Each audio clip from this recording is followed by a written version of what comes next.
Hello everyone, my self दीपक और आप सबको very very good morning, good afternoon and good evening. तो कैसे आप लोग? आई होप कि आप सब अच्छे होंगे। तो इससे पहले आप सेट 1 एंड 2 एंड 3 का वीडियो नहीं देखे तो वीडियो के डिस्क्रिप्शन एंड कमेंट बॉक्स में लिंक है, तो वहाँ से जाके वीडियो कंप्लीट टू वॉच कर लीजिए। वो आपके बोर्ड एग्जाम के लिए काफ़ी most important and very helpful होगा। तो आई होप कि अभी तक आपने इस चैनल को सब्सक्राइब कर लिए होंगे। अगर नहीं सब्सक्राइब किए तो सब्सक्राइब कर लीजिए एंड बेल आइकन को प्रेस कर लीजिए ताकि अपने चैनल से आने वाला हर नोटिफिकेशन आपको सबसे पहले मिले। तो चलिए अभी जो हम देखेंगे ना, अकाउंटेंसी सेट 4 देखेंगे, जो हमारे बोर्ड एग्जाम के लिए काफ़ी most important and very helpful होगा। तो बिना टाइम वेस्ट किए हम चलना स्टार्ट करते देखना। जैसा कि आप सभी जानते हैं कि आपके लिए आपको जो बोर्ड एग्जाम में ओएमआर शीट भरने के लिए 1 आवर दिया जाएगा, 1 घंटा दिया जाएगा और आपके ऑप्शन में 100 क्वेश्चन रहेगा, जिसमें से आपको 85 क्वेश्चन को टिक करना और ओएमआर शीट में 50 क्वेश्चन ही भरना है। और 100 में से जो आपको एकदम ईजी लगे, एकदम 100% कन्फर्म रहे और ध्यान रहे, जिस क्वेश्चन में आपको ज़्यादा टाइम वेस्ट लगेगी, हाँ इस क्वेश्चन में ज़्यादा टाइम लगे, उस क्वेश्चन को आप छोड़िए और आगे बढ़िए, ना कि आप उस क्वेश्चन को सॉल्व करने में अपना टाइम वेस्ट कीजिए। क्योंकि आप सभी जानते हैं 1 घंटा से 1 मिनट भी ज़्यादा आपको टाइम नहीं मिलेगा। तो चलिए हम क्वेश्चन नंबर 1 से देखना स्टार्ट करते हैं। मेरा पहला क्वेश्चन है कि किसी साझेदारी समझौता के अभाव में साझेदार फर्म के लाभ हानि का विभाजन किया जाता है। क्वेश्चन में ये कह रहा है ना कि साझेदारी फर्म में जब कोई एग्रीमेंट नहीं बना रहा है, कोई समझौता नहीं रहेगा, तो उस कंडीशन लाभ हानि का हम किस अनुपात में विभाजन करेंगे? बताइए क्या होगा इसका आंसर। अगर आपको पता है तो जल्दी से कमेंट कर दीजिए, नहीं तो यहाँ देख लीजिए क्या होगा। ए बराबर बराबर, या पूंजी के अनुपात में, या सी विभिन्न अनुपात में, डी इनमें से कोई नहीं। तो जब भी एग्रीमेंट नहीं बना रहेगा तो उस समय प्रॉफिट एंड लॉस जो हम शेयर करेंगे वो किस रेशियो में करेंगे? इक्वली करेंगे। क्या किस में? तो बराबरी बराबरी करेंगे। समझ गए इसका आंसर क्या होगा?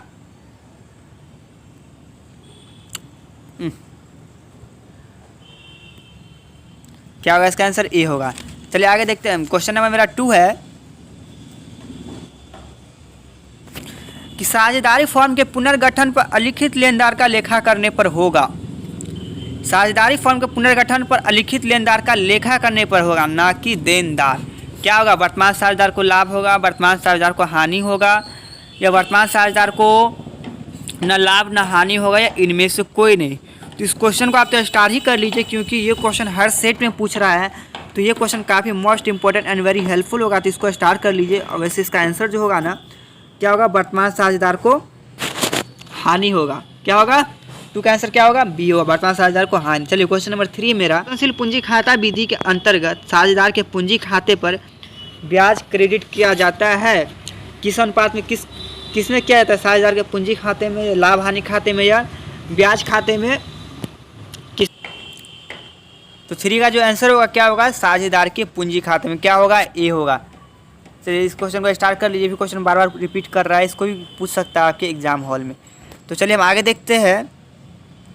क्वेश्चन में मेरा 4 है कि पुनर्मूल्यांकन खाते का शेष पुराने साझेदार के पूंजी खाते में हस्तांतरित किया जाता है। किस रेशियो में हस्तांतरित किया जाता है ये पूछ रहा है। पुराने लाभ हानि अनुपात में, नए लाभ हानि अनुपात में, या समान अनुपात में, या इनमें से कोई नहीं। अगर आपको पता है तो जल्दी से कमेंट कर दीजिए कि इसका आंसर क्या होगा। किस अनुपात में किया जाता है? पुराने लाभ हानि अनुपात में। इसका आंसर क्या होगा? चलिए आगे देखिए। एक फर्म में जेड को लाभ में 1/4 अंश के लिए प्रवेश दिया जाता है, जिसके लिए वह ख्याति के लिए 30,000 लाता है। यह पुराने साझेदार एक्स और वाई द्वारा लिया जाएगा। किस रेशियो में लिया जाएगा? पुराने लाभ हानि अनुपात में, या नए लाभ विभाजन अनुपात में, पूंजी अनुपात में, या सेक्रीफाइसिंग रेशियो में? तो ये जो लेगा ना वो सेक्रीफाइसिंग रेशियो में लेगा। देखिए ध्यान रखिएगा कि गुडविल को ना प्रीमियम ही बोलते हैं। इसका आंसर क्या होगा? सी होगा। चलिए आगे देखते हैं। साझेदार फर्म के पुनर्गठन पर अलिखित संपत्ति का लेखा करने पर होगा। वर्तमान साझेदार को लाभ होगा, वर्तमान साझेदार को हानि होगा, वर्तमान साझेदार को न लाभ न हानि होगा। तो बताइए कि इसका जो सही आंसर होगा ना वो क्या होगा? तो क्या होगा? वर्तमान साझेदार को लाभ होगा। चलिए आगे देखिए। क्वेश्चन नंबर मेरा 7 है, किसी साझेदार की मृत्यु पर संपत्ति के पुनर्मूल्यांकन के लाभ को डैश पूंजी खाता में जमा किया जाता है। देखिए मान लीजिए कोई पार्टनर्स है, उसका मृत्यु हो जाता है, तो उसके संपत्ति का पुनर्मूल्यांकन के लाभ किस खाते में जमा किया जाएगा? मृतक साझेदार में, सभी साझेदार में, बाकी साझेदार में, या मात्र 2 साझेदार में? तो बताइए कि 7 का जो आंसर होगा वो क्या होगा। अगर आपको पता है तो जल्दी से कमेंट कर दीजिए कि इसका आंसर क्या होगा। तो इसका जो आंसर होगा ना ऑल पार्टनर्स में होगा, क्या होगा, बी होगा। चलिए आगे देखते हैं हम। क्वेश्चन नंबर मेरा 8 है, अस्थाई संपत्ति के मूल्य में कमी कहलाती है। अस्थाई संपत्ति जो है उसके मूल्य में कमी, अस्थाई संपत्ति में क्या हो गया, मेरा लैंड हो गया, बिल्डिंग हो गया, मशीन हो गया, समझ रहे हैं ना। तो क्या होगा, उस जब भी हम उसे मूल्य में कमी जो होता है ना उसको हम डिप्रिसिएट बोलते हैं, डिप्रिसिएशन करते हैं। क्या होगा, इसका आंसर क्या होगा, ए होगा। चालू खाता किस प्रकार खाता है, पर्सनल अकाउंट है। देखिए क्वेश्चन कर रहा है कि चालू खाता है, चालू खाता डैश है। क्वेश्चन ये कर रहा है कि चालू खाता किस प्रकार का खाता है, ये पूछ रहा है। व्यक्तिगत खाता है, वास्तविक खाता है, नाम मात्र खाता है या उपयुक्त सभी। तो चालू खाता है ना व्यक्तिगत, यानी कि पर्सनल अकाउंट है। आपका जो अकाउंट है वो आपका पर्सनल ही अकाउंट है ना, या सबका अकाउंट है। क्या होगा, इसका आंसर ए होगा। चलिए क्वेश्चन नंबर हम 10 देखते हैं। फॉर्म के लिए साझेदार के आहरण पर ब्याज है। पूछ रहा है कि फॉर्म के लिए साझेदार के आहरण पर ब्याज होगा, क्या वही होगा, आय होगा, हानि होगा, प्राप्ति होगा। तो इसका जो सही आंसर होगा ना बी होगा। क्या होगा, फॉर्म के लिए आय होगा। चलिए आगे देखते हैं। क्वेश्चन नंबर 11 है मेरा, वर्तमान साझेदार के लाभ विभाजन अनुपात में परिवर्तन से होता है। बताइए क्या होगा, परिवर्तन से होगा। फॉर्म का पुनर्मूल्यांकन होगा, फॉर्म का पुनर्गठन होगा, या फॉर्म का समापन होगा, या इनमें से कोई नहीं। तो इसका जो सही आंसर होगा ना ए होगा, फॉर्म का पुनर्मूल्यांकन होगा, यानी कि फिर से नया रूल रेगुलेशन बनेगा। 11 का आंसर क्या होगा, ए होगा। अगर पता है तो कमेंट कर दीजिए। वैसे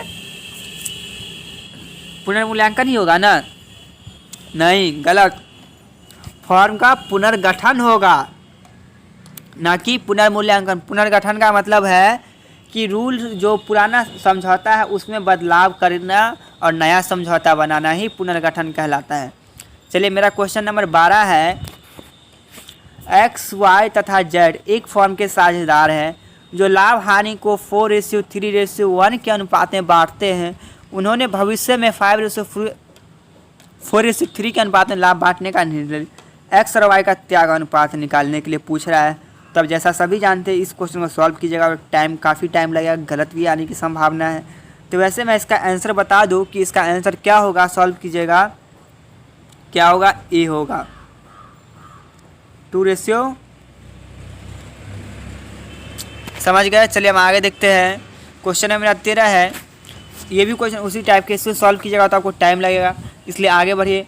साझेदारी फॉर्म के पुनर्गठन पर संपत्ति के मूल्य में वृद्धि का परिणाम है। बताइए इसका आंसर क्या होगा, वर्तमान साझेदार को लाभ होगा, या वर्तमान साझेदार को हानि होगा, या वर्तमान साझेदार को न लाभ न हानि होगा, या इनमें से कोई नहीं। तो पता है तो जल्दी से कमेंट कर दीजिए कि इसका आंसर क्या होगा। तो इसका जो आंसर होगा ना वर्तमान साझेदार को लाभ होगा। क्या होगा इसका आंसर, ए होगा। चलिए क्वेश्चन नंबर मेरा है आगे 15 क्वेश्चन है, भारतीय साझेदारी अधिनियम 1932 की धारा 37 के अनुसार उत्तराधिकारी ब्याज के लिए है। चलिए आगे मत पढ़िए, आगे समझ गए होंगे क्वेश्चन। यही परसेंटेज प्रतिवर्ष पूछे थे, क्या होगा इसका आंसर 6 होगा। क्या होगा, सी होगा। चलिए हम आगे बढ़ते हैं। एक्स और वाई 2:1 के अनुपात में भविष्य उन्होंने समान अनुपात में बांटना तय किया, और कौन साझेदार किस अनुपात में त्याग करेगा। तो यहाँ देखिए जब भी ज़्यादा जो लेगा ना वही त्याग करेगा। तो यहाँ पर ज़्यादा कौन ले रहा है, वाई ले रहा है ना, तो वाई त्याग करेगा 1/10। तो इसका जो सही जो आंसर होगा ना सी होगा। क्या होगा, सी होगा। चलिए आगे देखिए। साझेदारी अनुबंध में परिवर्तन का परिणाम है फॉर्म का पुनर्गठन से, फॉर्म का समापन से, फॉर्म का एकीकरण से, या इनमें से कोई नहीं। इस क्वेश्चन को आप स्टार्ट कर दीजिए। ये क्वेश्चन जो है बार बार पूछ रहा है, तो ये क्वेश्चन काफ़ी मोस्ट इंपॉर्टेंट है। तो इसका क्या होगा, इसका आंसर फॉर्म का पुनर्गठन होगा। क्या होगा, ये होगा, अनुबंध में परिवर्तन का परिणाम। चलिए आगे देखते हैं। क्वेश्चन नंबर 18 में मेरा क्या है, साझेदारी समझौता में परिवर्तन से साझेदार के मध्य संबंध बदल जाते हैं, साझेदार व्यवसाय का अंत हो जाता है। क्या होगा, इसका जो सही आंसर होगा ना, साझेदार के मध्य संबंध बदल जाते हैं, बाकी किसी चीज़ में कोई परिवर्तन नहीं होता है। तो इसका आंसर क्या होगा, ए होगा। चलिए आगे देखिए। क्वेश्चन नंबर 19 है मेरा, ए बी फॉर्म के साझेदार है जो लाभ हानि को 2:1 के अनुपात में विभाजित करते। जब उन्होंने समान अनुपात में लाभ हानि को विभाजित करने का निर्णय किया तो ए का त्याग अनुपात होगा। देखिए यहाँ ज़्यादा कौन ले रहा है, ए ज़्यादा ले रहा है ना, तो ए त्याग करेगा, किस रेशियो में त्याग करेगा? अगर पता है तो जल्दी से कमेंट कर दीजिए कि इसका आंसर क्या होगा। तो ए जो त्याग करेगा ना 2/3 के रेशियो में त्याग करेगा। क्या होगा इसका आंसर?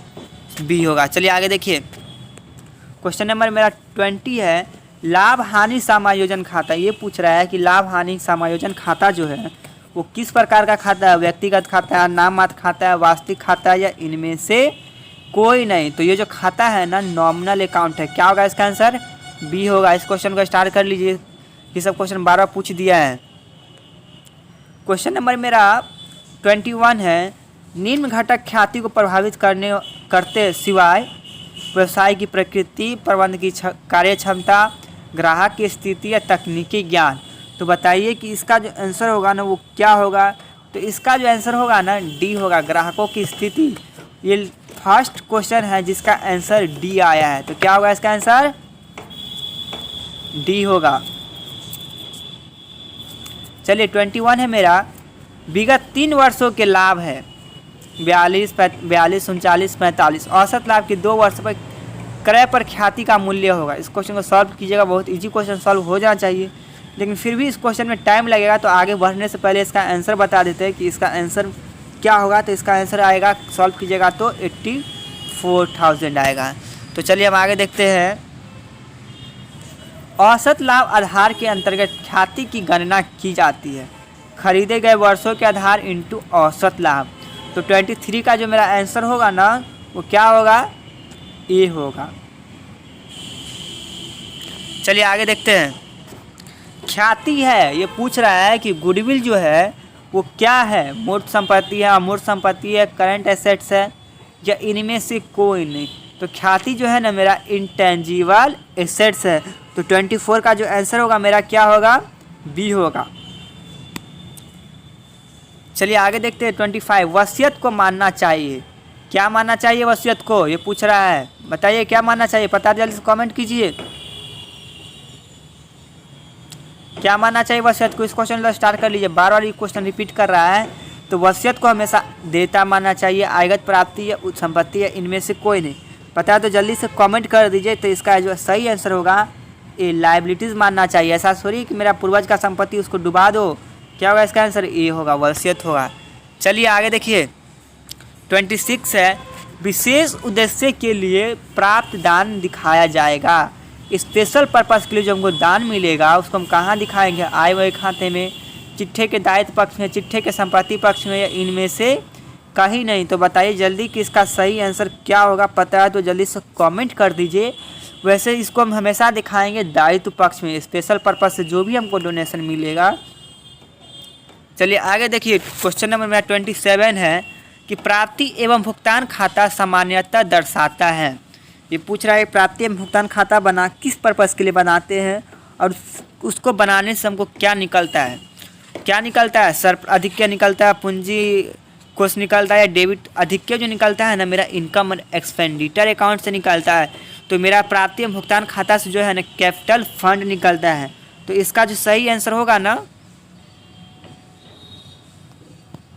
पूंजी कोष होगा। क्या होगा? पूंजी कोष। चलिए आगे हम देखते हैं। क्वेश्चन है मेरा 28 है, साझेदारी संलेख की अनुपस्थिति में साझेदार को वेतन दिया जाएगा, वेतन नहीं दिया जाएगा? बताइए क्या होगा इसका आंसर? बहुत इजी क्वेश्चन है कि जब भी एग्रीमेंट नहीं बना रहेगा पार्टनरशिप, उस कंडीशन में क्या पार्टनर्स को वेतन दिया जाएगा, वेतन नहीं दिया जाएगा? उन्हें वेतन दिया जाएगा जो फर्म के लिए कार्य करते हैं, या इनमें से कोई नहीं? क्या होगा बताइए? उन्हें, इसका सही आंसर होगा मेरा सी होगा, उन्हें वेतन दिया जाएगा जो फर्म के लिए कार्य करते हैं। चलिए क्वेश्चन नंबर मेरा 28 है, साझेदार फर्म से साझेदार का संबंध होता है प्रबंध का, सेवक का, अभिकर्ता का, या इनमें से कोई नहीं? अगर पता है तो जल्दी से कमेंट कर दीजिए। तो इसका जो संबंध होता है ना एज एन एजेंट होगा। क्या होगा? अभिकर्ता के रूप में। चलिए आगे देखिए, क्वेश्चन नंबर 30 है, नए साझेदार द्वारा ख्याति की राशि नकद लाने को कहते हैं। जो गुडविल जो लाया उसको हम क्या बोलते हैं? प्रीमियम फॉर गुडविल बोलते हैं। इस पहले ही बता चुके हैं, जो पार्टनरशिप जो गुडविल लाता है उसको हम क्या बोलते हैं? Premium for goodwill. चलिए क्वेश्चन नंबर मेरा 31 है कि पुनर्मूल्यांकन खाता में नाम पक्ष पर जमा पक्ष का अधिक्य कहलाता है। हाना अधिक्य मतलब एक्स्ट्रा जो, तो क्या कभी हानि कहलाएगा, प्राप्ति कहलाएगा, लाभ कहलाएगा या एक्सपेंस कहला सकता है। तो बताइए कि इसका जो आंसर होगा वो क्या होगा। तो हमेशा प्रॉफिट कहलाएगा। क्या होगा, इस क्वेश्चन को स्टार्ट कर लीजिए। सब क्वेश्चन को, ये सब क्वेश्चन बार बार रिपीट किए, ये सब क्वेश्चन मोस्ट इंपॉर्टेंट क्वेश्चन सब है, इसलिए सब क्वेश्चन को एकदम स्टार्ट कर लीजिए। चलिए आगे देखिए, साझेदार का दिवालिया होना किस प्रकार का समापन है। बताइए किस प्रकार का समापन है जो साझेदार का दिवालिया। न्यायालय अनिवार्य समापन, न्यायालय द्वारा समापन, आय व्यय खाता या संयोग द्वारा समापन, या इनमें से कोई नहीं। तो अगर पता है तो जल्दी से कमेंट कर दीजिए कि इसका आंसर क्या होगा। वैसे क्या होगा, कंपलसरी रिजोल्यूशन होगा, मतलब अनिवार्य समापन। इसका आंसर क्या होगा, मेरा ए होगा। चलिए आगे देखिए, क्वेश्चन नंबर मेरा 3 है। तो बताइए कि आय व्यय खाता जो है वो किस प्रकार का खाता है। व्यक्तिगत खाता है, वास्तविक खाता है, या नाम मात्र खाता है, इनमें से कोई नहीं। तो इनकम एंड एक्सपेंडिचर अकाउंट जो है ना वो नॉमिनल अकाउंट है। किस प्रकार खाता है, नाम मात्र खाता है। तो चलिए क्वेश्चन नंबर मेरा 34 है। तरल संपत्ति में शामिल नहीं है स्कंध, देनदार, प्राप्य बिल या नकद एवं बैंक शेष। तो 34 का जो मेरा आंसर होगा ना वो क्या होगा, सी होगा। चलिए 35 है। एक सामान्य साझेदार में साझेदारी की अधिकतम संख्या होती है। कितना होगा इसका आंसर, ए 50 होगा। इस क्वेश्चन को स्टार्ट कर लीजिए। देखिए कहीं पर आता है 50 और कहीं पर आता है 200। तो दोनों में से जो ऑप्शन रहे आप उसी को टिक कीजिएगा। चलिए आगे देखते हैं कि पुराने साझेदार का त्याग है। ओल्ड पार्टनर्स का जो पुराने साझेदार का त्याग होगा उसका जो फार्मूला होगा वो क्या होगा। अगर पता है तो आप जल्दी से कमेंट कर दीजिए। ये फार्मूला है इसलिए आपको पता ही होगा। तो बताइए, नया हिस्सा माइनस पुराना, new share minus old share minus new share. इसका आंसर क्या होगा, पुराना हिस्सा माइनस नया हिस्सा। क्या होगा, पुराना हिस्सा माइनस नया हिस्सा। चलिए आगे देखते हैं कि आगे क्या होगा। जब साझेदार की तरफ से फर्म द्वारा वसूली व्यय का भुगतान किया जाता है तो वह व्यय किस खाते में डेबिट किया जाता है। वसूली खाते में, साझेदार के पूंजी खाते में, या साझेदार के ऋण खाते में, या इनमें से कोई नहीं। तो बताइए कि 37 का जो मेरा आंसर होगा ना वो क्या होगा। अगर पता है तो जल्दी से कमेंट कर दीजिए कि 37 का आंसर क्या होगा। बताइए, वसूली खाते में किया जाएगा, रियलाइजेशन अकाउंट में किया जाएगा, ये कहाँ किया जाएगा। तो इसका जो आंसर किया जाएगा ना, सेकंड मेरा डी होगा। किसमें, मेरा अभी तक 37 तक हमको सेकंड डी क्वेश्चन मिला जिसका डी आंसर हुआ। चलिए क्वेश्चन मेरा 38 है। एक गैर व्यापारिक संस्था के लिए मानदेय का भुगतान होता है। ऑनरेरियम जिसको हम बोलते हैं। मानदेय क्या होता है ना कि मान लीजिए आपके कॉलेज स्कूल में फंक्शन है, कोई आए बाहर से, उसको हम एक्स्ट्रा में चादर दे दिए, कुछ गिफ्ट दिए, तो उसी को हम ऑनरेरियम बोलते हैं। तो ऑनरेरियम जब भी किसी को करेंगे तो मेरा क्या होगा, मानदेय में एक्सपेंस होगा, खर्च होगा। तो क्या होगा, आयगत रेवेन्यू एक्सपेंडिचर, आयगत व्यय होगा। तो इसका आंसर क्या होगा, बी होगा। चलिए ख्याति के मूल्यांकन की प्रचलित विधि है। औसत लाभ विधि, अधिलाभ विधि, पूंजीकृत लाभ विधि। तो जैसा कि आप सभी जानते होंगे ना, जो ख्याति की विधि है ना वो 3 विधि है। तो कौन कौन है, औसत लाभ, अधिलाभ एवं पूंजीकरण विधि। तो 39 का जो आंसर होगा तो आप आराम से बता ही सकते हैं। 39 का आंसर क्या होगा, मेरा डी होगा, उपरोक्त सभी। चलिए आगे देखते हैं। निम्नलिखित दशाओं में से कब साझेदारी फर्म की संपत्ति अनिवार्य रूप से की जाएगी। जब फर्म के व्यवसाय को गैर कानूनी घोषित कर दिया जाए, जब कोई साझेदार अन्य साझेदार को फर्म के विघटन कराने की लिखित सूचना दे, कुछ साझेदार की सहमति से, या इनमें से कोई नहीं। तो जल्दी बताइए 40 का जो आंसर होगा ना मेरा वो क्या होगा। अगर आपको पता है तो जल्दी से कमेंट कर दीजिए क्या होगा इसका आंसर। पता है जल्दी से कमेंट कीजिए। इसका जो आंसर होगा ना ये होगा, जब फर्म व्यवसाय को गैर कानूनी घोषित कर दिया जाएगा तब उस कंडीशन में समापन जो होगा अनिवार्य हो जाएगा। 41 है।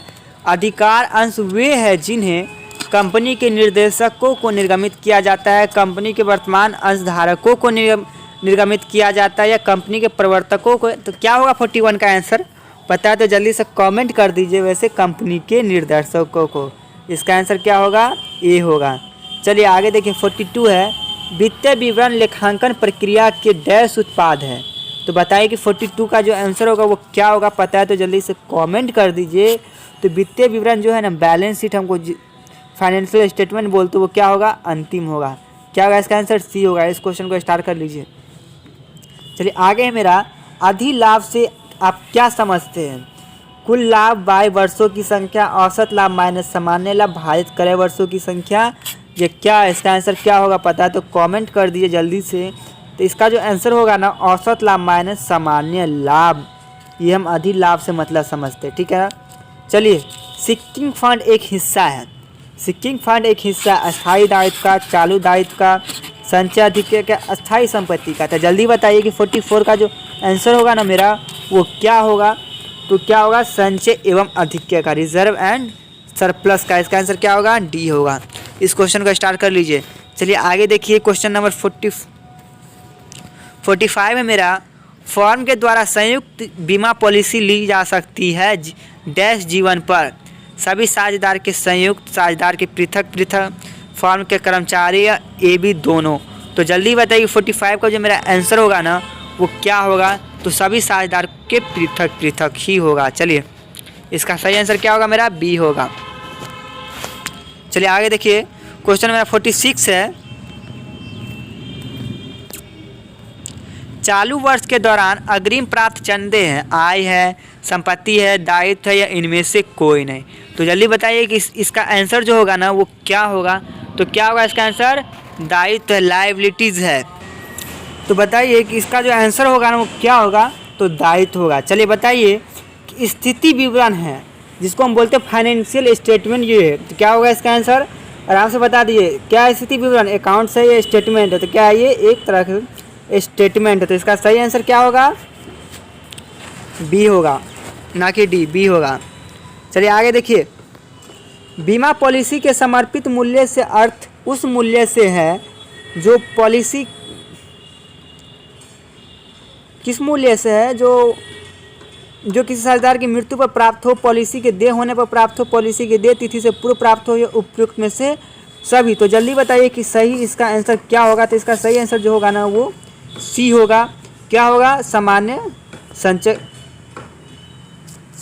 क्या होगा इसका आंसर, बी होगा, पॉलिसी के देय होने पर प्राप्त होगा। चलिए क्वेश्चन नंबर मेरा 49 है कि ऋण पत्र मोचन निधि निवेश की बिक्री पर हुए लाभ को पहली बार जमा किया जाता है ऋण पत्र मोचन कोष में, लाभ हानि नियोजन में, सामान्य संचय खाता में, या सिंकिंग फंड में। तो जल्दी बताइए कि इसका जो आंसर होगा ना मेरा, क्या होगा। तो ऋण पत्र मोचन कोष में। क्या होगा इसका सही आंसर, ये होगा। चलिए आगे देखिए, क्वेश्चन मेरा 50, आय व व्यय खाता का शेष दर्शाता है। ये पूछ रहा है आय व इनकम एंड एक्सपेंडिचर अकाउंट जो बनाते हैं, उससे हमको क्या निकलता है। तो इसका सही आंसर आराम से बता सकते हैं, क्या निकलता है। इनकम एंड एक्सपेंडिचर बनाने से तो सरप्लस एंड डिफिसिट निकलता है, यही ना। क्या होगा इसका आंसर, ए होगा, अधिक्य व न्यूनतम। चलिए आगे देखते हैं, चालू अनुपात है, क्रियाशील अनुपात है, लाभप्रदता अनुपात है, शोधन क्षमता है, तरलता अनुपात है। तो जल्दी बताइए कि 51 का जो आंसर होगा ना, वो क्या होगा।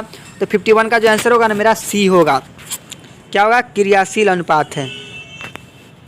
इस क्वेश्चन का स्टार्ट कर लीजिए। इससे पहले अगर आप सब्जेक्टिव का क्वेश्चन नहीं देखे ना, तो मॉडल पेपर सेट 1 का सब्जेक्टिव क्वेश्चन का भी वीडियो अपलोड कर दिया गया है, तो वो भी वीडियो देख लीजिए, काफ़ी most important and very helpful होगा। तो चलिए हम आगे देखना स्टार्ट करते हैं। मेरा 52 क्वेश्चन नंबर है कि स्टॉक आवर्त अनुपात है, वित्तीय अनुपात, शोधन क्षमता अनुपात, क्रियाशील अनुपात या तरलता अनुपात। तो 52 का जो आंसर होगा ना, वो क्या होगा, क्रियाशील अनुपात होगा। चलिए आगे बताइए, 53 है, परिचालन लाभ अनुपात, ऑपरेटिंग प्रॉफिट रेशियो। क्या होगा इसके, परिचालन अनुपात फार्मूला बराबर, फार्मूला इसको क्या होगा, परिचालन और क्या होगा इसका आंसर क्या होगा। तो ये होगा, संचालन लाभ, operating profit by net profit from operation. तो समझ गए, ए संचालक से शुद्ध आय। तो चलिए इसका आंसर क्या होगा, ए होगा। अब जो हम देखेंगे ना, क्वेश्चन नंबर 54 देखेंगे, संचालन क्रियाओं से रोकड़ प्रवाह की गणना करते समय इनमें से किसे शुद्ध लाभ में जोड़ा जाता है, स्टॉक में वृद्धि को, स्टॉक में कमी को, या लेनदार में वृद्धि को, या लेनदार में कमी को। तो जल्दी बताइए 54 का जो आंसर होगा ना, वो मेरा क्या होगा। तो इसका आंसर क्या होगा, स्टॉक में कमी, डिक्रीज इन स्टॉक होगा। तो चलिए हम आगे देखते हैं, क्वेश्चन नंबर 55 देखते हैं कि इनमें से कौन निवेश क्रियाओं से रोकड़ प्रवाह का उदाहरण है। बताइए क्या होगा, इनमें से कौन निवेश क्रियाओं से रोककर प्रवाह का उदाहरण है? ऋण पत्रों का निर्गमन, ऋण पत्रों का भुगतान, माल का नकद क्रय, गैर चालू निवेश का विक्रय। तो जल्दी बताइए इसका जो आंसर होगा मेरा डी होगा। ऐसा कि मेरा डी बहुत कम ही आ रहा है इसका आंसर, तो क्या इसका आंसर क्या होगा मेरा डी होगा, गैर चालू का निवेश होगा। चलिए आगे देखिए क्वेश्चन, बिक्री है, औसत रहतिया है, या सकल हानि है, या फिर तो स्कंद आवर्तन। तो बताइए कि सेल्स क्या है, मुझे भी नहीं समझ में आ रहा। तो 56 का जो आंसर होगा ना, वैसे इसका आंसर जान लीजिए। 56 का आंसर क्या होगा, सी होगा, 8 गुना है। तो चलिए आगे देखिए, चलिए क्वेश्चन में मेरा अब 56 देख लिया, तो हम देखेंगे 57 देखेंगे। 57 औसत रहती है, एवरेज स्टॉक बराबर क्या हो, स्टॉक आवर्तन अनुपात, स्टॉक एवरेज स्टॉक कितना है 50,000 है, तो क्या होगा स्टॉक आवर्तन अनुपात 5 गुना होगा, या बिक्री कीमत 25%, तो सकल लाभ होगा। ये सब क्वेश्चन समझने भी टाइम लगेगा, सॉल्व करना पड़ेगा, तो इसलिए ऐसा क्वेश्चन को स्किप कर दीजिए और आगे बढ़िए। तो ऐसे मैं इसका आंसर बता देता हूँ कि 57 का जो आंसर होगा मेरा क्या होगा, बी होगा। क्या होगा, 62,000 होगा, 62,500 होगा। तो चलिए आगे देखिए, कार्यशील पूंजी आवर्त अनुपात का सूत्र है, ये फॉर्मूला पूछ रहा है कि वर्किंग कैपिटल इक्वल टू क्या होता है, cost of goodwill by working capital. तो पता है तो आप जल्दी से कमेंट कर दीजिए। वैसे इसका सही आंसर जो होगा ना वो क्या होगा, cost of goodwill sold by working capital into 100, क्या होगा, सी होगा इसका आंसर। इस क्वेश्चन को स्टार्ट कर लीजिए, क्वेश्चन मोस्ट इंपॉर्टेंट है। तो चलिए क्वेश्चन में मेरा 59 है, स्टॉक मेरा कितना है 20,000 है, तो चालू दायित्व तरल अनुपात 2:4 चालू अनुपात होगा। तो बताइए कि 59 का जो आंसर होगा ना वो क्या होगा, तो इसका भी आंसर क्या होगा, सी होगा, 2:4:1। चलिए आगे देखते हैं, लेखांकन अनुपात के प्रकार हैं, कितने प्रकार है लेखांकन अनुपात के, तो लेखांकन अनुपात के हैं ना वो 4 प्रकार है। लेखांकन अनुपात कितने प्रकार है, 4 प्रकार है। चलिए आगे देखिए कि गैर व्यापारिक संस्थाओं में देयता पर परिसंपत्तियों के अधिक्य कहते हैं, पूंजी निधि, पूंजी लाभ या शुद्ध लाभ। तो जल्दी बताइए कि 61 का जो आंसर होगा ना मेरा वो क्या होगा, अगर जल्दी से पता है तो जल्दी से कमेंट कर दीजिए। वैसे इसका क्या होगा, पूंजीगत कैपिटल रिसिप्ट होगा। क्या होगा 61 का आंसर, कैपिटल रिसिप्ट, अरे क्या होगा, कैपिटल फंड होगा, ना कि कैपिटल रिसिप्ट होगा। चलिए आगे देखिए, क्वेश्चन नंबर 62 में चालू वर्ष के दौरान अग्रिम प्राप्त चंदे हैं, एडवांस में जो आपको चंदा मिल गया वो क्या होगा, आय होगा, संपत्ति होगा, दायित्व हो, तो आप एक लायबिलिटीज ही ना बन जाएगा। चलिए आगे देखिए 63 है, उपभोगंज मद्यों की बिक्री से प्राप्तियों को माना जाता है, पूंजीगत प्राप्ति, आयगत प्राप्ति, ए बी दोनों या इनमें से कोई नहीं। तो जल्दी बताइए कि 63 का जो आंसर होगा ना मेरा वो क्या होगा, अगर पता है तो कमेंट कर दीजिए, क्या होगा, आयगत प्राप्ति होगा। क्या होगा इसका आंसर, बी होगा। चलिए आगे देखिए 64 है, एक स्कूल द्वारा वार्षिकोत्सव के लिए प्राप्त किया गया चंदा माना जाना चाहिए, पूंजीगत प्राप्ति, आयगत प्राप्ति, संपत्ति या उपार्जित आय। तो उपार्जित आय, तो बताइए कि इसका जो आंसर होगा ना वो क्या होगा, हमको क्या मानना चाहिए, तो क्या मानना चाहिए हमको, पूंजीगत प्राप्ति मानना चाहिए, कैपिटल फंड मानना चाहिए। चलिए 65 मेरा कि आय तथा व्यय खाता सामान्य दिखाता है, क्या दिखाता है, तो सरप्लस एंड डिफिसिट हमेशा इनकम एंड एक्सपेंडिचर अकाउंट दिखाता है। इस क्वेश्चन को स्टार्ट कर लीजिए, ये जो क्वेश्चन है ना हर सेट में रिपीट किया है, इसलिए इस क्वेश्चन को एकदम दिमाग में रख लीजिए कि सरप्लस एंड डिफिसिट किस खाता से निकलता है, तो आय व्यय खाता से निकलता है। आय व्यय खाता किस प्रकार का है, तो नॉमिनल अकाउंट है। तो चलिए हम आगे देखते हैं, पुराने अखबारों की बिक्री है, पूंजीगत प्राप्ति, आयगत प्राप्ति, संपत्ति या लाभ। अगर आपको पता है तो जल्दी से कमेंट कर दीजिए। वैसे मेरा क्या होगा इसका आंसर, पुराने अखबार से बिक्री होगा, मेरा आयगत प्राप्ति होगा। हम जब भी अखबार बेचेंगे, पेपर सेल करेंगे तो हमको मनी आएगा, रिवेन्यू रिसिप्ट होगा। चलिए मृत व्यक्ति की वसीयत से प्राप्त संपत्ति को कहा जाता है, क्या होगा इसका आंसर, लेजेसी, ऑनरियम, डोनेशन या सब्सक्रिप्शन। तो आराम से इसका आंसर बता सकते, क्या होगा, ए होगा, लेजेसी। चलिए क्वेश्चन नंबर 68 है, निम्न में से कौन सा अलाभकारी संगठन नहीं है, ये पूछ रहा है जिसका पर्पस प्रॉफिट कमाना नहीं है, स्कूल है, क्लब है, अस्पताल है या साझेदारी फर्म है। तो 68 का जो आंसर होगा ना मेरा डी होगा। चलिए आगे देखिए, क्वेश्चन नंबर मेरा 69 है कि निम्न में से कौन सा लाभकारी हो गया, 60 प्राप्ति एवं भुगतान खाता है। इस क्वेश्चन को भी रिपीट कर दिया है, इस क्वेश्चन को भी स्टार्ट कर लीजिए। क्वेश्चन बार बार पूछ रहा है, क्या होगा, प्राप्ति एवं भुगतान खाता को पता है, स्थिति विवरण है, रोकड़ विवरण है, लाभ हानि विवरण या इनमें से कोई नहीं। अगर पता है तो आप जल्दी से कमेंट कर दीजिए। वैसे इसका जो आंसर होगा ना क्या होगा, रोकड़ विवरण है, कैश स्टेटमेंट है, क्या रिसिप्ट एंड पेमेंट अकाउंट्स। चलिए अधिलाभ से आप क्या समझते हैं, औसत लाभ माने सामान्य लाभ जो होगा ना उसको हम अधिलाभ यानी कि सुपर प्रॉफिट बोलें, उसी को हम सुपर प्रॉफिट बोलते हैं, समझ गए। क्या होगा इसका आंसर, बी होगा। 70 का आंसर क्या होगा, बी होगा। इस क्वेश्चन को भी स्टार्ट कर लीजिए, क्वेश्चन हर सेट में है, इसलिए सब क्वेश्चन मोस्ट इंपॉर्टेंट क्वेश्चन सब है। चलिए आगे देखिए, क्वेश्चन नंबर 71 है कि पूंजीकरण विधि के अंतर्गत खाते की गणना की जाती है। ये पूछ रहा है कि कैपिटलाइजेशन मेथड में जब गुडविल फाइंड करते हैं वो किस फार्मूला पे करते हैं, औसत लाभ इंटू क्रय वर्षों की संख्या, अधिलाभ इंटू क्रय वर्षों की संख्या। ये क्या होगा इसका आंसर, पता है तो जल्दी से कमेंट कर दीजिए। इसका जो हम करते हैं ना अधिलाभ यानी कि super profit into 100 by normal rate of return, capitalisation method से जब गुडविल फाइंड करते हैं, ये इसका फार्मूला है।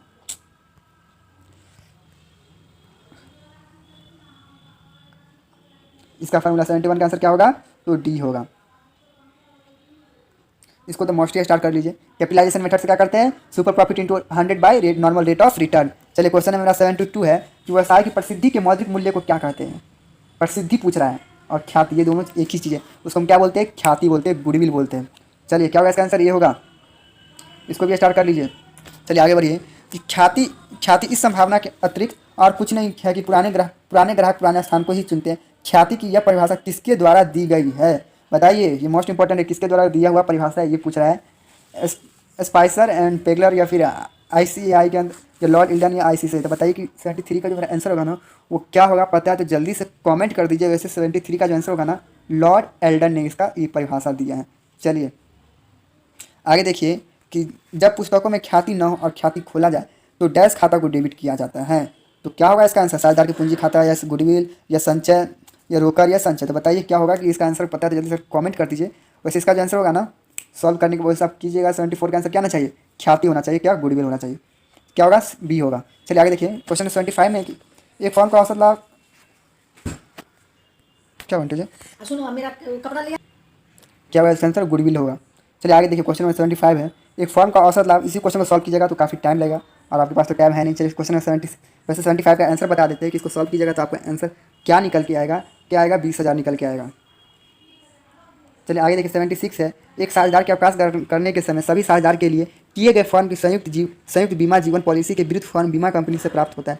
पॉलिसी राशि प्लस बोनस। तो क्या होगा 76 का आंसर? पता है जल्दी से कमेंट कर दीजिए। वैसे इसका आंसर जो होगा ना वो बी होगा। क्या होगा? समर्पण मूल्य होगा, क्या? सरेंडर वैल्यू होगा। चलिए आगे देखिए अच्छा, इस क्वेश्चन सॉल्व कीजिएगा 77 तो आपको काफ़ी टाइम लगेगा। वैसे इसका आंसर बता देते हैं कि 77 को सॉल्व कीजिएगा तो आपका आंसर क्या आएगा? तो 3:2 आएगा। चलिए आगे देखिए क्वेश्चन नंबर 78 है मेरा। अवकाश ग्रहण करने वाले साझेदार को ख्याति दी जाती है पुराने लाभ विभाजन अनुपात में, पूंजी के अनुपात में, बराबर अनुपात में या इनमें से कोई नहीं। तो किस अनुपात में करते हैं? तो पुराने लाभ विभाजन अनुपात में। क्या होगा? ए होगा इसका आंसर। चलिए क्वेश्चन ए बी है 79, इसको सॉल्व कीजिएगा तो काफ़ी टाइम लगेगा। वैसे इसका आंसर बता देते हैं कि 79 का जो आंसर होगा ना वो क्या आएगा? सॉल्व कीजिएगा तो 3:2 आएगा। क्या होगा? ए होगा। चलिए क्वेश्चन मेरा 80 है, इसको भी सॉल्व कीजिएगा तो वो काफ़ी टाइम लगेगा। तो इस क्वेश्चन को रिसीव कर लीजिए। वैसे इसका आंसर बता देते हैं। 80 का आंसर क्या होगा? सी होगा। राजेश सतीश ने तेजपाल, इस क्वेश्चन में सॉल्व किया तो काफ़ी ज़्यादा टाइम लगेगा। तो इसका भी आंसर जान लीजिए कि 80 का जो आंसर होगा वो क्या होगा? मेरा सी होगा, 1:1 होगा। चलिए इस 81 को भी सॉल्व किया तो काफ़ी टाइम लगेगा, जान लीजिए। वैसे 81 का जो आंसर होगा मेरा ए होगा, 2:1 होगा। आगे देखिए क्या है। जब किसी याचना पर राशि दे हो परंतु यह प्राप्त नहीं होती है तो डेबिट किया जाता है। अग्रिम याचना, बकाया याचना, अंश पूंजी या उतंती खाता में। तो जल्दी बताइए कि इसका आंसर क्या होगा? तो सस्पेंड कॉल इन एरियर में। क्या? बकाया याचना में। चलिए आगे देखिए 83 है मेरा कि निम्न में से किसे प्रदत्त पूंजी ज्ञात करने के लिए घटाया जाना चाहिए? बताइए क्या होगा इसका आंसर? अग्रिम याचना में या बकाया कॉल इन कैरियर में या फिर अंश याचना पे या फिर क्या? 83 का आंसर क्या होगा? पता है जल्दी से कमेंट कर दीजिए। वैसे 83 का जो आंसर होगा ना वो बी होगा, बकाया याचना पे। चलिए कॉल इन एरियर पे। चलिए क्वेश्चन 84 है मेरा कि 10,000 समतांश प्रत्येक। इस क्वेश्चन में सॉल्व किया काफ़ी ज़्यादा टाइम लगेगा, इसलिए वैसे इसका आंसर बता देते हैं। इसका आंसर क्या होगा? 20,000 सॉल्व कीजिएगा तो आएगा। चलिए 85 है मेरा कि अंशों के निर्गमन के पूर्व कौन सा विवरण निर्गमित जारी किया जाता है? परिविवरण, अंतर्निर्गत सीमा। क्या होगा? 85 का आंसर पता है तो जल्दी से कमेंट कर दीजिए। वैसे जो है ना ये सभी जारी किया जाएगा 85 में। समझे? आर्टिकल एसोसिएशन या मेमोरेंडम एसोसिएशन या प्रोस्पेक्टस। चलिए आगे देखिए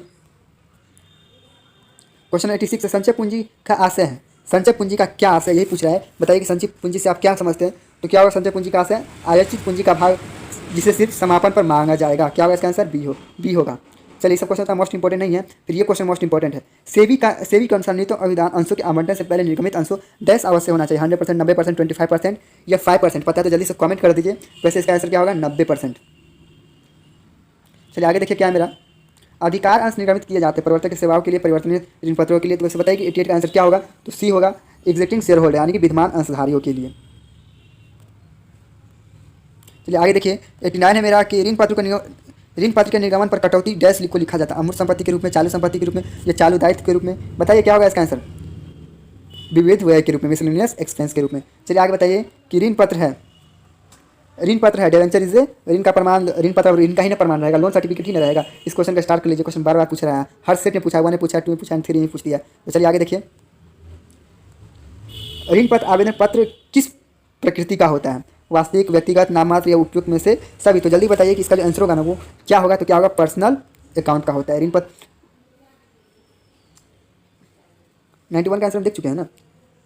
नहीं देखे। ऋण पत्र शोधन प्रीमियम खाता है, संपत्ति का, दायित्व का, एक्सपेंस का हुआ है। तो ऋण पत्र जो है ना वो क्या है? लाइबिलिटीज ही होगा ना। आप लोन ले रहे तो आपके लिए क्या लाइबिलिटी ही ना बनता है? क्या होगा इसका आंसर? भी बी होगा। चलिए क्वेश्चन 92 देखते हैं। ऋण पत्र आवेदन पत्र खाता किस प्रकृति की होती है? किस टाइप का अकाउंट्स होता है? वास्तविक, पर्सनल या नॉमिनल या उपयुक्त में से कोई नहीं। तो पता है जल्दी से कमेंट कर दीजिए किस प्रकार का पर्सनल। आप ऋण जो लीजिएगा पर्सनल ही लीजिएगा। ऋण पत्र का प्रतिफल है, लाभ है, लाभांश है, ब्याज है, इंटरेस्ट है, तो क्या होगा? ब्याज होगा, ब्याज ही दीजिएगा ना। क्या होगा इसका आंसर? सी होगा। चलिए एक कंपनी इस क्वेश्चन को सॉल्व किया तो काफ़ी ज़्यादा टाइम लगेगा, वैसे इसका आंसर बता दें कि इसको सॉल्व कीजिएगा तो क्या आंसर आएगा। तो क्या इसका आंसर आएगा? सॉल्व करने के बाद सी आएगा, 1,20,000 आएगा। तो आगे देखिए कि निम्न में से कौन सा असत्य है? असत्य वाला क्वेश्चन कहाँ से आ गया? तो इसे बता दें, एक कंपनी मताधिकार के साथ ऋण पत्र जारी कर सकती है। ये जो बी है ना, ये असत्य है, बाकी सब सत्य है। चलिए आगे देखिए, क्वेश्चन नंबर मेरा 96 है, सहायक प्रतिभूति है, प्रथम प्रतिभूति, सहायक प्रतिभूति। तो वैसे बताइए कि 96 का जो आंसर होगा ना वो क्या होगा, पता जल्दी से कमेंट कर दीजिए। वैसे ये जो है ना सब्सिडरी सिक्योरिटी है, क्या होगा? बी होगा, सब्सिडरी सिक्योरिटी। चलिए आगे देखिए, कंपनी के स्थिति विवरण में 6% ऋण पत्र को शीर्षक के अंतर्गत लिखा जाता है, दीर्घकालीन, अल्पकालीन, चालू या अंश पूंजी। तो बताइए कि इसका आंसर जो होगा ना वो क्या होगा? तो दीर्घकालीन, लॉन्ग टर्म बोरोइंग। चलिए 98 है, चालू संपत्ति में शामिल है, स्टॉक है, देनदार है, कैश है, ये सभी। अगर पता है तो जल्दी से कमेंट कर दीजिए कि चालू संपत्ति में क्या क्या शामिल है। तो डेबिटर क्या है? देनदार शामिल है। क्या होगा इसका आंसर? बी होगा। चलिए आगे देखिए, वित्तीय विवरण होते हैं प्रतिष्ठित, अभिलिखित, अनुमानित या इनमें से सभी। तो जल्दी बताइए कि 99 का जो मेरा आंसर होगा ना वो क्या होगा? तो जो होता है ना अभिलिखित होता है, रिकॉर्ड फैक्ट होता है। चलिए क्वेश्चन 100 है मेरा कि लाभ हानि विवरण का डेबिट से दर्शाया जाएगा, चिट्ठे के संपत्ति भाग में, चिट्ठे के दायित्व भाग में, संचय अतिशय शीर्षक के अंतर्गत। तो बताइए क्या होगा 100 का आंसर? बता दीजिए, यहीं से देखिए 100 का आंसर कमेंट कर दीजिए। तो इसका आंसर क्या होगा? डी होगा। तो चलिए हो गया कंप्लीट। आई होप कि आपको अच्छे समझ में आ गया होगा। कहीं डाउट है, कुछ दिक्कत है तो कमेंट करके पूछ सकते हैं। अगर आप चाहते हैं कि लॉन्ग भी क्वेश्चन का आंसर करवाया जाए तो कमेंट कीजिए, और अभी तक अपने चैनल को सब्सक्राइब नहीं किया तो सब्सक्राइब कर लीजिए एंड बेल आइकन को प्रेस कर लीजिए ताकि अपने चैनल से आने वाला हर नोटिफिकेशन आपको सबसे पहले मिले। और ऐसा कोई भी क्वेश्चन हो जो आप, अगर आप इसका PDF चाहते हैं तो कमेंट कीजिए, आप वहाँ आपको मैं अपना व्हाट्सएप का लिंक दे दूँगा, आप वहाँ से ज्वाइन कीजिएगा और आपको PDF मिल जाएगा।